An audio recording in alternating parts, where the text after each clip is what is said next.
Dans cette vidéo, on va vous apprendre à résoudre une équation du premier ou du second degré avec le logiciel GeoGebra et plus particulièrement avec le calculateur formel de GeoGebra.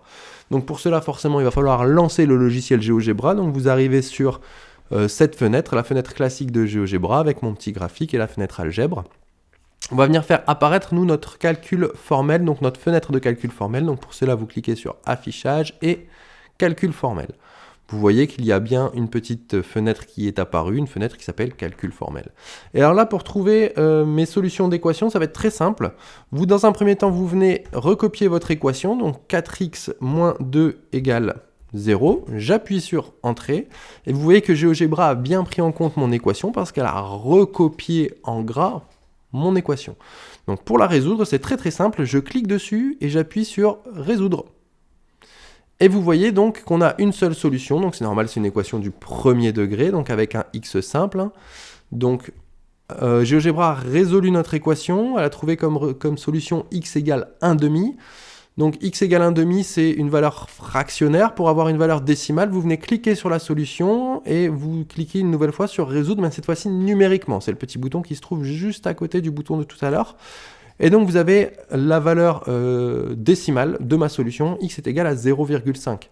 Alors là c'est assez simple parce qu'on a une fraction qui est de 1/2, donc on peut facilement trouver que c'est 0,5 de tête, mais si vous avez d'autres solutions, par exemple 2 racines de 4 ou 1 sur 7, si vous voulez une valeur décimale qui est un peu plus compliquée à calculer, vous utilisez ce petit bouton et vous allez avoir donc une valeur décimale.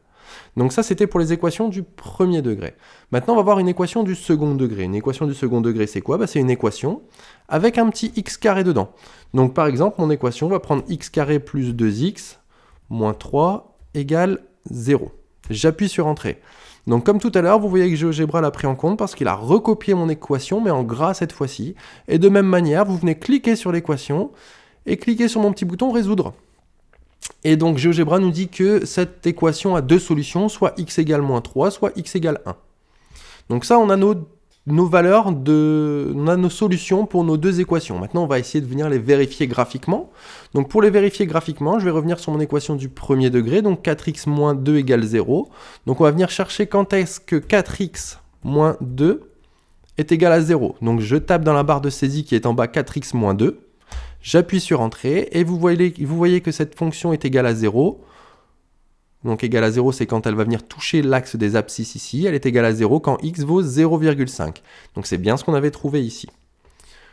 On va venir maintenant vérifier notre équation du second degré. Donc de même manière, dans la barre de saisie, on va venir recopier mon équation du second degré. Donc x carré plus 2x moins 3. On va regarder quand est-ce qu'elle est égale à 0. Donc de même manière que tout à l'heure, égale à 0, ça veut dire que ma fonction va venir toucher l'axe des abscisses. Donc ma première solution, c'était moins 3. Ma deuxième solution, c'était 1.